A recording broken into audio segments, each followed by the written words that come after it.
Olá, boa tarde, tudo jóia, tudo bem? Aqui é o professor Nelson, o pastor Nelson.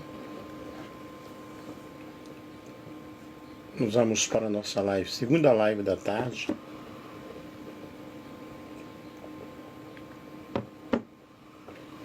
Eu pediria que vocês compartilhassem com outras pessoas. Vou falar sobre as heresias neopentecostais. É um assunto muito interessante, muito importante.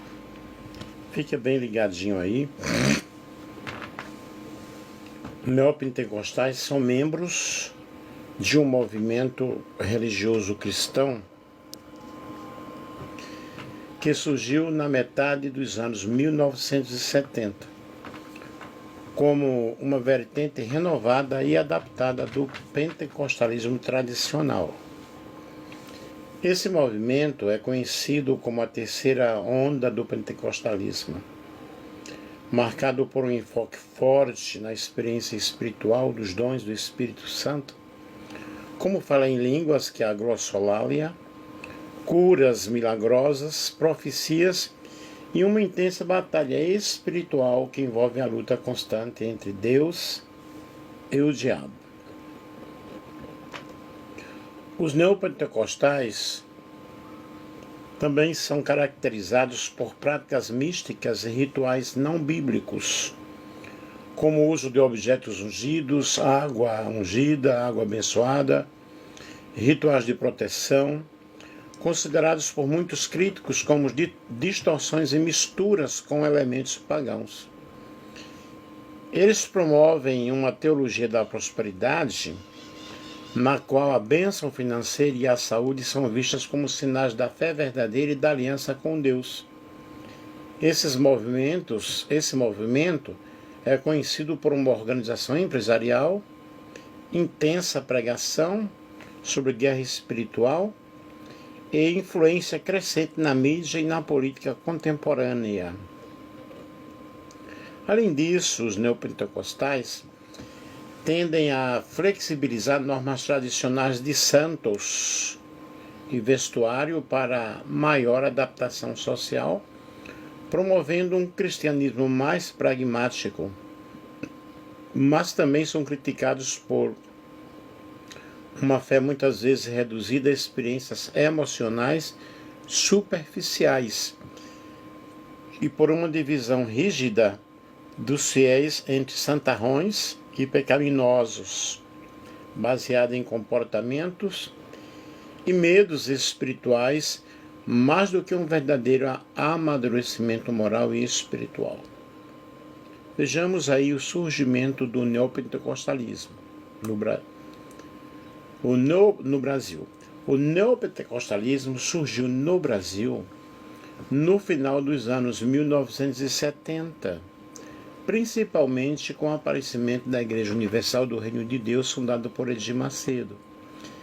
Esse movimento é uma terceira onda do pentecostalismo, marcada por diversas transformações teológicas, como a teologia da prosperidade, que promove o sucesso financeiro, saúde, bênção, em troca de fé e de doações. Além da teologia da prosperidade, o neopentecostalismo fortaleceu a dimensão da batalha espiritual, a noção de guerra constante entre o bem e o mal, e adotou uma forma mais centralizada de governança episcopal, diferente das estruturas mais descentralizadas. Isto é, adotou uma forma mais centralizada, ok? Da governança episcopal, diferente das estruturas mais descentralizadas do pentecostalismo clássico. Essa estrutura, ela concentra o poder nas mãos de líderes que controlam as igrejas vinculadas de forma administrativa, teológica e litúrgica.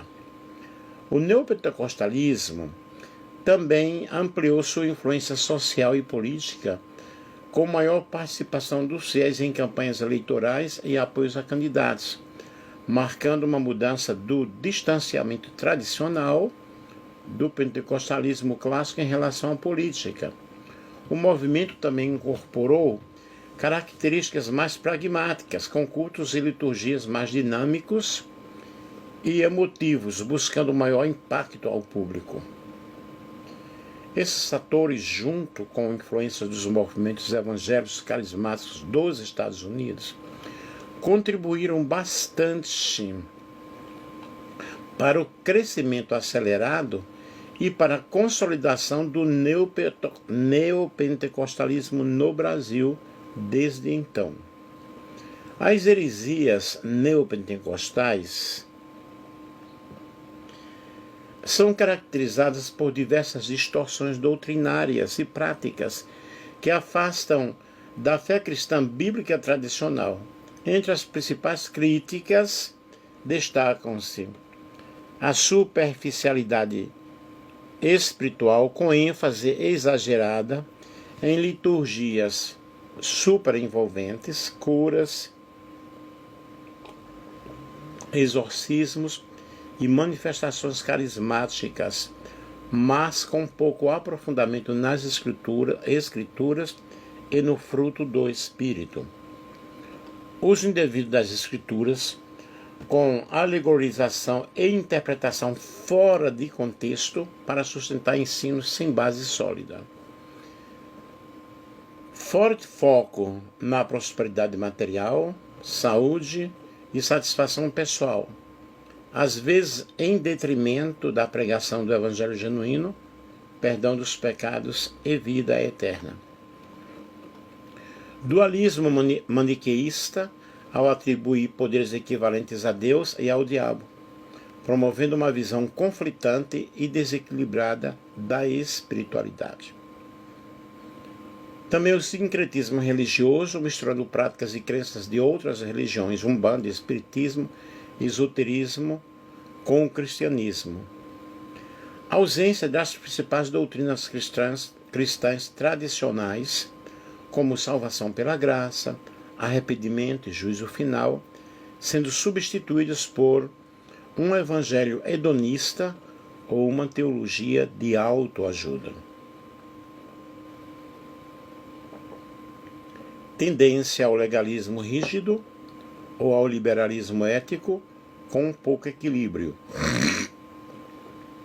Essas características trazem riscos graves para a saúde espiritual das comunidades, desviando muitos da verdadeira fé cristã e do mandamento do amor genuíno. Fontes específicas para estudos sobre heresias neopentecostais incluem artigos teológicos, análises críticas e debates acadêmicos e debates pastorais que tratam especificamente sobre esses temas, como os artigos das fontes citadas, que nós iremos citar. Também há vídeos e palestras que abordam as heresias mais comuns no movimento neopentecostal contemporâneo. As principais heresias ao neopentecostalismo hoje são superficialidade teológica, valorização de liturgias emocionais, curas e exorcismos, com pouco conhecimento profundo nas escrituras, levando a uma fé superficial e vulnerável à heresia. Uso inadequado da Bíblia, que é a interpretação errada das escrituras, uso de versículos que estão fora do contexto para justificar ensinos distorcidos, ausência da pregação expositiva e teológica sólida. Então eles usam versículos totalmente isolados para afirmar determinadas situações. ênfase na prosperidade e riqueza, o chamado Evangelho da Prosperidade, onde a bênção material é vista como sinal de aprovação divina, desviando o foco do Evangelho da salvação e arrependimento. Isso traz uma tristeza para algumas pessoas que não têm um poder aquisitivo, porque falam que a pessoa que não tem uma prosperidade material, ela está debaixo de maldição. A ausência ou distorção das doutrinas centrais do cristianismo. Pouco ensino sobre a salvação pela graça, sobre o perdão dos pecados, sobre o juízo final, sobre Jesus Cristo. porque a ênfase não são esses ensinos, são outras coisas. Um dualismo e supervalorização do poder do diabo, uma visão maniqueísta em que Deus e Satanás têm poderes equivalentes, que é o contrário à soberania de Deus. Mistura de práticas e crenças estranhas ao cristianismo, como rituais de magia, esoterismo, uso de objetos ungidos que não fazem parte da tradição bíblica. Essas heresias, queridos, comprometem a pureza bíblica e espiritual do cristianismo tradicional, desviando muitos fiéis do verdadeiro evangelho, do fundamento doutrinário da verdadeira salvação. E para diferenciar ensinamentos neopentecostais da doutrina bíblica tradicional, alguns critérios são super importantes. Fundamentação nas Escrituras. A doutrina bíblica confia exclusivamente na Bíblia como a palavra de Deus, infalível, sola Scriptura. Ensinamentos que requerem revelações adicionais de profetas ou visionários fora da Bíblia entram em conflito nisso. Depois, o contexto de interpretação bíblica. A Bíblia deve ser interpretada em seu contexto histórico, gramatical e teológico, com exegese correta. Muitos ensinamentos neopentecostais usam versículos fora do contexto ou alegorias pessoais. Equilíbrio trinitário. A doutrina bíblica mantém a unidade e igualdade das três pessoas da Trindade. O neopentecostalismo, às vezes, exagera o papel do Espírito Santo em detrimento do Pai e do Filho. A visão do Evangelho. O foco bíblico é na graça, na salvação mediante a fé em Cristo, arrependimento e santificação. A ênfase no Evangelho da prosperidade e na busca por bênçãos materiais é uma distorção. Ética e prática. A verdadeira doutrina exige transformação de vida, fruto do Espírito e santidade equilibrada, não superficialidade emocional ou legalismos rígidos. Centralidade da cruz, do sofrimento cristão e da esperança no juízo final e ressurreição. Porque o próprio Jesus Cristo, ele disse: no mundo vocês terão aflições.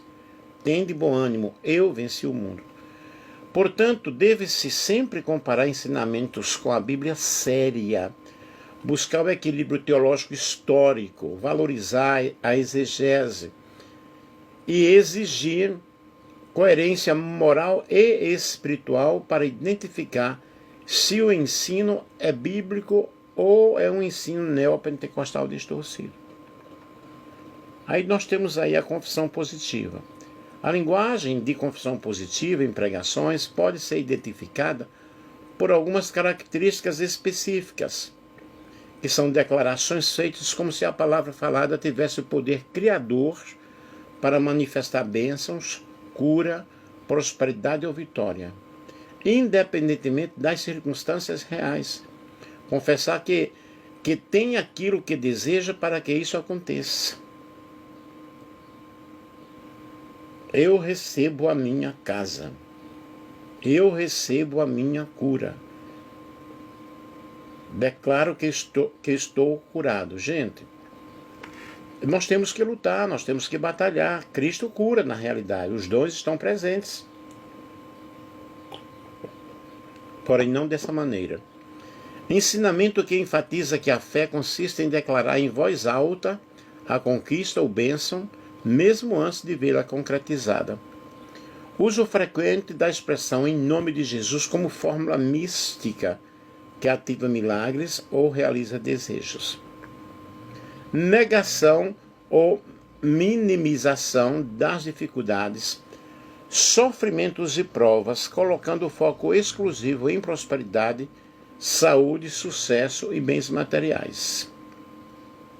Quando nós olhamos para a palavra de Deus, nós observamos o apóstolo Paulo, por exemplo, enfrentou até nudez, fome e escassez.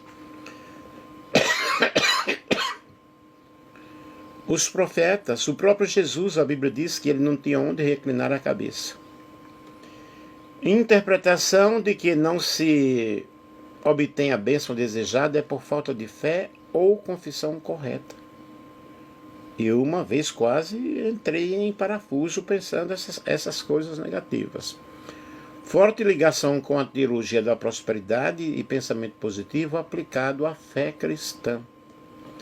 Ausência de contextualização bíblica sólida e inversão da ideia bíblica de esforço, perseverança e dependência de Deus. A confissão positiva, ela é criticada porque a Bíblia ensina que as palavras refletem o coração e não têm poder mágico em si mesmas.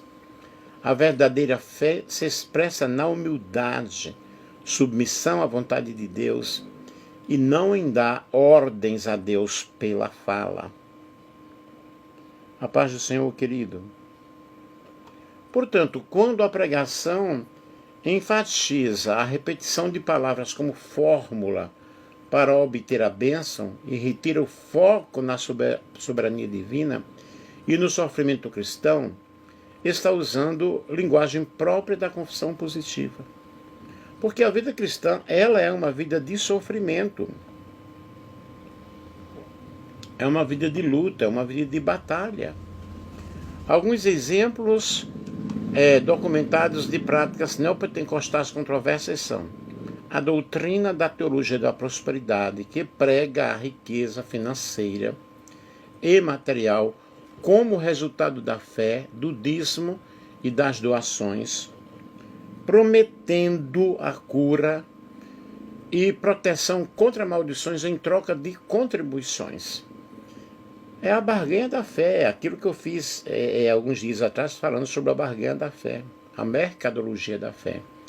Essa prática é criticada por incentivar o materialismo e um estilo de vida luxuoso dos líderes, sendo comparada aos negócios.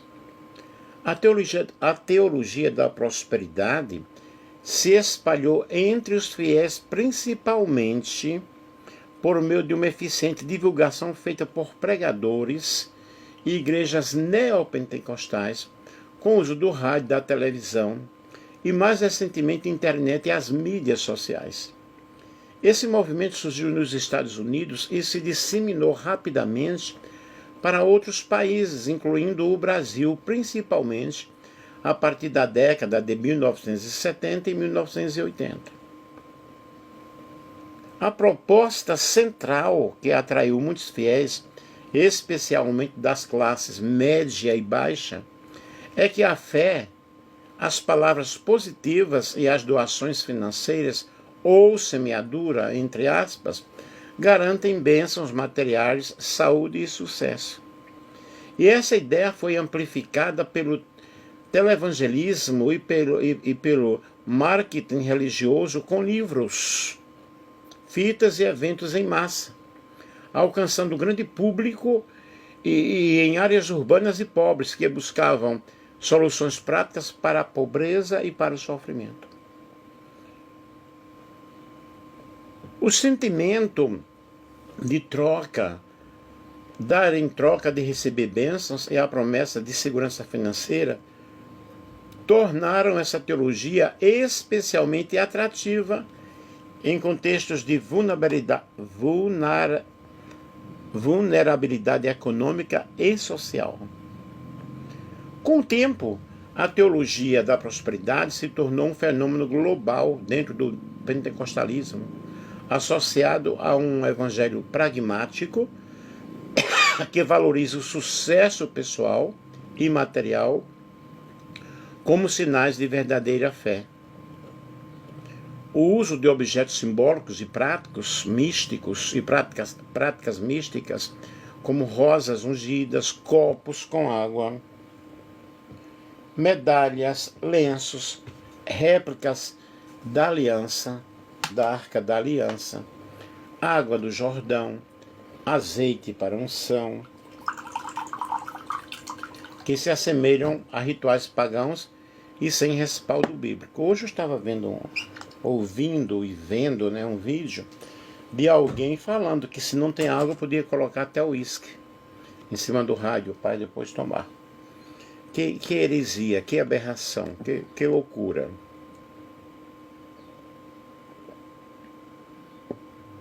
O pregador Benihim, ele causou controvérsia com ensinos inusitados sobre Adão e Eva sendo super-humanos, além de discursos que confundem a doutrina da Trindade.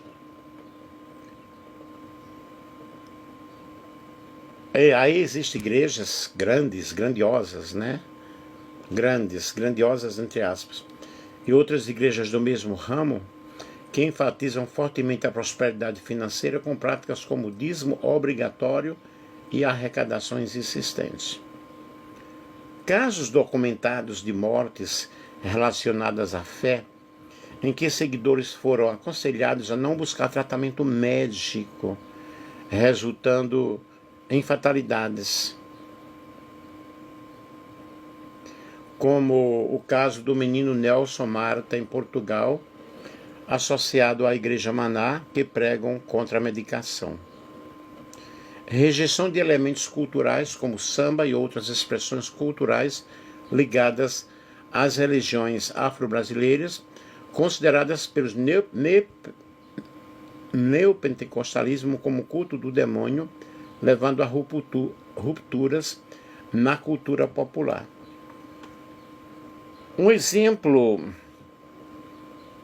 Esses exemplos mostram como um conjunto de práticas que geram críticas devido ao caráter mercadológico, místico, desviando-se de ensinos bíblicos tradicionais e causando impactos sociais negativos. Os principais males do neopentecostalismo documentados incluem superficialidade intelectual e espiritual, com fé reduzida à experiência emocional, ao misticismo e prática como curas milagrosas, profecias e exorcismos, o que pode afastar do verdadeiro ensino bíblico sólido, do verdadeiro discipulado. A teologia da prosperidade, que equivale a um ensino controverso, que liga a bênção divina à riqueza material e às ofertas financeiras, incentivando o materialismo, idolatria, um estilo de vida ostentatório dos líderes. A divisão dos fiéis em santarrões e pecaminosos, com ênfase no medo e controle, em vez do amor a Deus e ao próximo, promovendo um ambiente de medo e superficialidade moral. E esse uso frequente desse discurso, dessa guerra espiritual entre Deus e o diabo. A batalha espiritual realmente ela existe, mas vejamos como nós devemos falar, né?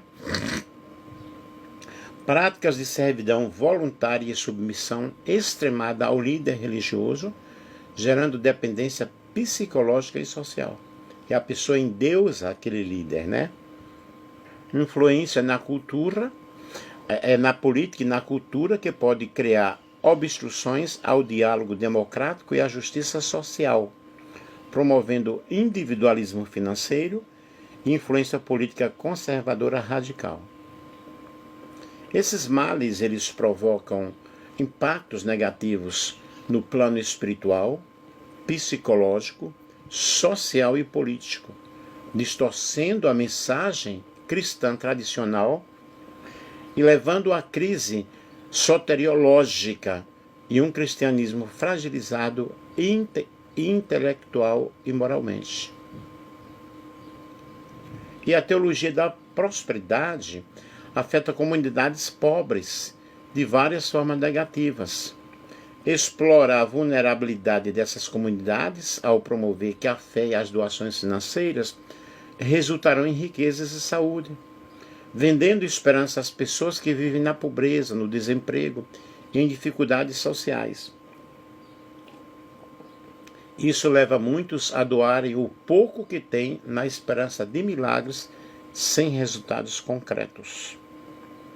Promove uma visão individualista e ilusória de prosperidade, onde o sucesso financeiro é visto como sinal de bênção divina e a pobreza é interpretado como falta de fé, o que pode gerar culpa e frustração nos fiéis pobres e desamparados. desestimula a luta coletiva por direitos e mudanças sociais, pois ao centralizar as soluções ao poder divino individual por meio da fé, afasta fiéis do engajamento político e social, mantendo-os numa posição de passividade e dependência espiritual que não resolve as causas estruturais da pobreza.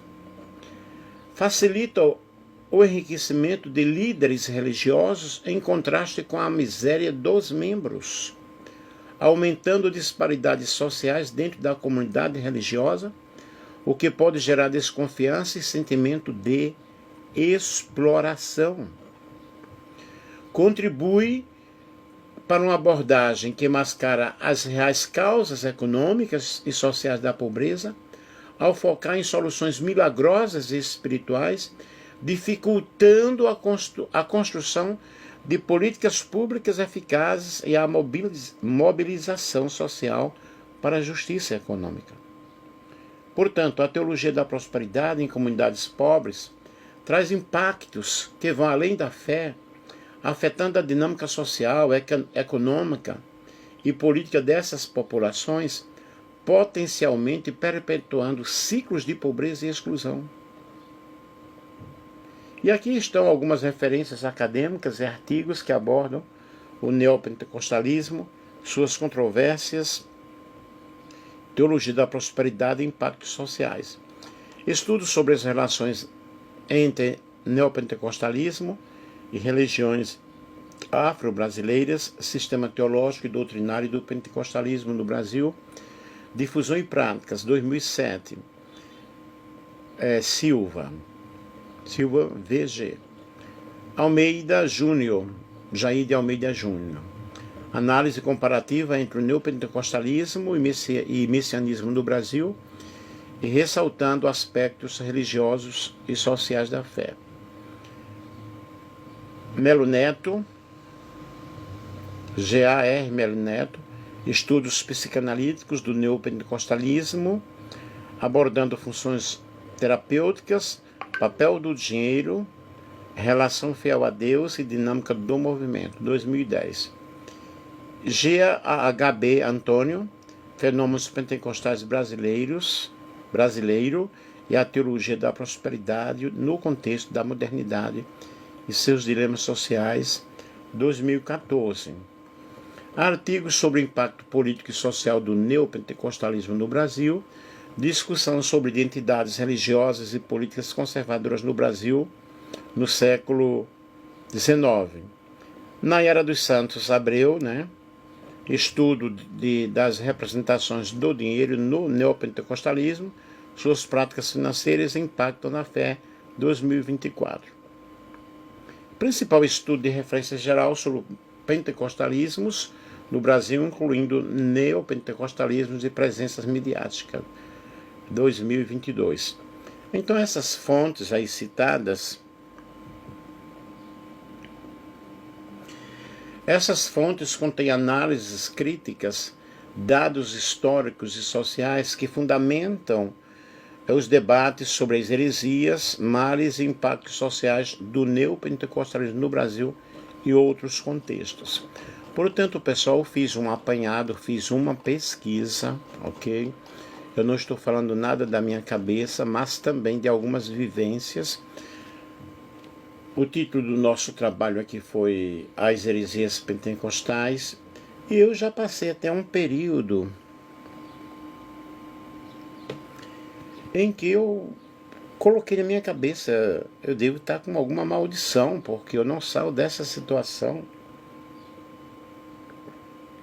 E na realidade é um evangelho de mercadologia da fé. Eu fiz uma live esses dias falando sobre isso, porque Deus nos abençoa, porque nós oramos, nós lutamos. Se você tem um bom emprego, você lutou, você batalhou, Deus ajudou, claro, buscando a Deus em primeiro lugar. Aí agora você tem a tua casa, e você pega a tua casa e você dá para alguém, como já aconteceu, alguém me procurou, essa pessoa estava sendo despejada e ela tinha dado a casa dela como oferta numa campanha de prosperidade que fez. e no final realmente é a mercadologia da fé. É necessário nós atentarmos para a palavra de Deus, nós servirmos ao Senhor, porque aqueles que servem a Deus, bem nenhum lhes faltará. Deus cuida de cada um de nós, mas a vida é uma eterna luta, é uma eterna batalha, e na realidade nós vemos muitas coisas que realmente não está correto, não está certo. Está havendo uma mistura muito grande aí do que é o verdadeiro evangelho. Porém, as pessoas precisam estar alertas quanto a tudo isso e ver que o verdadeiro evangelho é um evangelho que nos leva a uma vida de sofrimento. Isso não quer dizer que na igreja primitiva não havia ricos, havia muita gente rica. Porém, ali na igreja primitiva, hoje eu fiz uma live que eu falei sobre o amor ágape, mostrando sobre esse amor que envolvia os cristãos, que havia uma distribuição de bens, havia a festa do amor ágape, em que todas as camadas da sociedade participavam daquela festa e havia ajuda mútua ali entre as pessoas na igreja primitiva. E com muitos movimentos que nós vemos hoje, na realidade, as pessoas elas estão pregando finanças. Agora, eu fiz sobre heresias neopentecostais. Porém, dentro do pentecostalismo, nós vemos muitas heresias também. Depois eu vou pesquisar e vou fazer uma live aí também. Eu sou pentecostal, mas eu não aceito um monte de coisas, um monte de situações em que as pessoas pregam somas orbitantes para cantar e para pregar. Isso está errado, não está certo. E nós precisamos ficar atentos à palavra de Deus. Muito obrigado a todos vocês que estiveram conosco aí, pelas contribuições, quase 2.000 coraçõezinhos. Que Deus abençoe, que Deus ajude, 2.003 corações e 300, 2.300. Vamos orar e vamos pedir a Deus misericórdia sobre nós. E neste mundo você tem aflição, você tem luta, você tem dificuldade, mas o Senhor está conosco todos os dias, todos os momentos.